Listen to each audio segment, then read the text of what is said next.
Yeah, I mean, and the thing is, I guarantee, like, as many of these channels will, once a relationship goes sour, come out and be like, I'm now stuck in this contract where because the thing is, if a relationship goes sour, these contracts suck, because it's not that it wasn't a good business decision. It's that mentally you now have to deal with, like, imagine like you just got out of a really bitter breakup. You hate your ex's guts, but now you've got this contract where you have to send them $5,000 a month for the rest of your career. This person you hate, you have to send them money every month. It's not about the business part of it being bad. It's about the mental, emotional part of knowing that like you like owe your ex like contractually for an indefinite amount of time. But I can almost guarantee in almost all these contracts, if you went back and you asked that person, would you still have like done this like in a pure numbers sense, this 10% revenue thing in exchange for the growth you got? Almost every single one of them would have said yes. Yeah. And like, and you know what you can say? You could say, for example, Rice Gum's ex, I forget her name, had Abby. You could say that Abby had the potential to, obviously she's a beautiful looking person. She, you know, had like potential to blow up, but also, you know, there's a lot of good looking people in LA who want to be Instagrammers. Doesn't mean they're all going to make it. The difference between whether you make it is whether or not you get that like kick up from someone big. And ultimately it's paid off for her. She now has over 1 million followers. She clearly has. She can commercialize that more than she ever could with a few thousand. I guarantee her by dating Rice Gum for the rest of her career, her revenue will be 10% higher than what it was if she hadn't dated him. So in a pure numbers sense, she's still coming out well ahead from this whole thing. Yes. Now, where I think it gets interesting, because I think we've firmly established that, like, I think we both agree these contracts are totally fine to exist. It's as soon as you see a YouTube channel as a business, which it is, obviously there's a lot of like individual love and creativity, and just because you call it a business doesn't mean that you're like only doing it for the money. But like, you know, like they are businesses which you have to make commercial decisions on. You pay taxes. But I think that, you know, we've established those contracts are fine.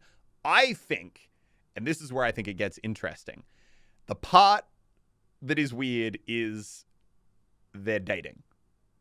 You know? It is the first time I've seen one of these contracts in a romantic relationship. Yeah. And I think there is a politically correct way to talk about this. And there's like a realistic way to talk about this. And so I kind of want to get into that. I mean, like, look, I think from the outset, and once again, this isn't saying that looks are everything in a relationship, because they're not. But from the outset, you could say that she, in a purely physical sense, would be someone who, if they were two random Joes on the street, would not normally be in a relationship with Rice Gum. You know? Okay, well, I wasn't talking about that.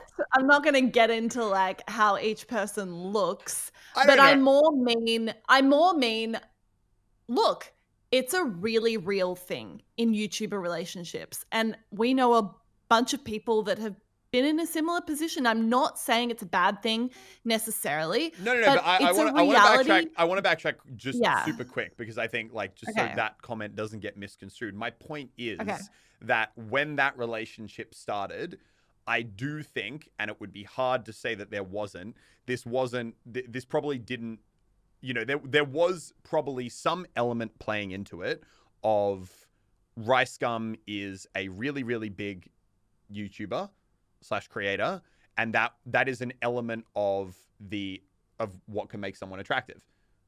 You know, like that was an element that played into the starting of that relationship. It wasn't just like, could have been, but there is a large chance that it wasn't just, I think you're funny and good looking, I want to date purely based on that, which is fine. There's a lot of different things people can find attractive about someone. You can be attracted to someone's success. You can be attracted to someone's fitness, their looks, their comedy. I don't think it's a bad thing to say that you're attracted to someone's success, though. No, I think that's like I think that's actually like a very primal thing.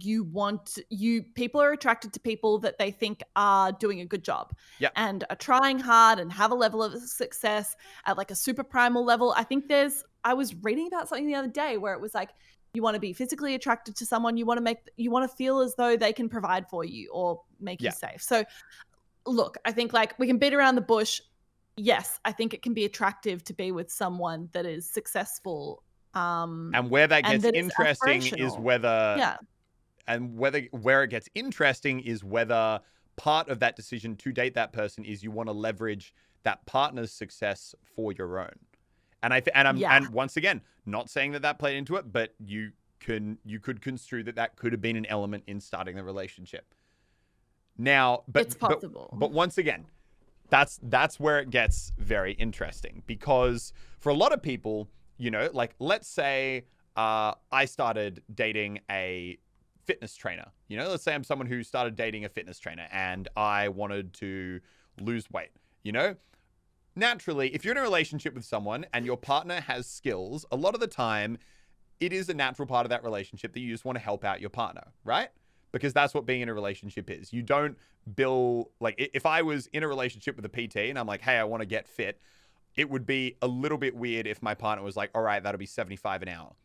You know, it would probably be like, oh, okay, cool. Like, you know, this is some cool exercises you can do. Generally, when you're in a relationship, there are certain elements that you will kind of help each other with for mutual benefit. Yeah, and you'll share between. And you take an interest in each other's stuff. It's like if you were with someone that was really into running and they were like, hey, I really want to help get you into running as well. Like they would want to share that with you. You would want to get into it. You know, if you see that someone has a hobby that makes them really happy, then you want to share that with the other person. But yeah, I think here the thing is like, obviously she's now massively financially benefited off the fact that she dated Rice. Yeah. And she got a platform that she didn't otherwise have that she's then able to monetize. She's now able to spun it into a bunch of other things. She's in one of these TikTok houses now. And that's a reality. And I think for me, I was thinking about this earlier and I was like, let's think about this from both people's perspective. Firstly, I want to take it from Rice Gum's perspective. If you're Rice Gum, I don't know, like you might have a concern that I don't know the best way to tackle this. Okay, so I think the best thing is to rewind slightly onto that point I made about you know, like when you're in a relationship, doing things to like just help out the other person, right? Yeah. Now, to preface this, I do think it's slightly different when it's not like, you know, my PT fitness dating example, where it's just like, you know, I want to get a little bit healthier.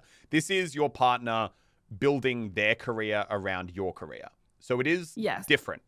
But at the same time, you know, if it's something that your partner's passionate about and you care about them, then of course you want them to succeed. So for example, when Liv comes to me and is like, hey, Elliot, I want to record, you know, can we do a playing Minecraft together video? I'm not like, sure, for 30% of the video revenue, because you're going to put my name in the title. I'm like, yeah, awesome. Putting my name in the title will probably get you boosted up in the algorithm a bit. It'll give you a growth spurt. That's fantastic. Now, that is, I feel like if you're in purely a relationship where there is that wholesome, like, understanding of, I just want to help you out because I understand this is a difficult space. I think what makes entering into that contract between Rice Gum and his girlfriend interesting is it's a pretty sad tell, to me at least, that I think they both understood at least, and you know, maybe once again, I'm reading it wrong. I think as soon as you suggest that contract and as soon as you put that contract and you both sign it, it's pretty much, I think, in a lot of ways, acknowledging that your relationship is a business relationship a lot more than an emotional relationship. You know, you're basically acknowledging from the outset that there is a business aspect to us being together where, or at least showing some kind of doubt that, you know, this person isn't with you just to farm you for your clout, if that makes sense.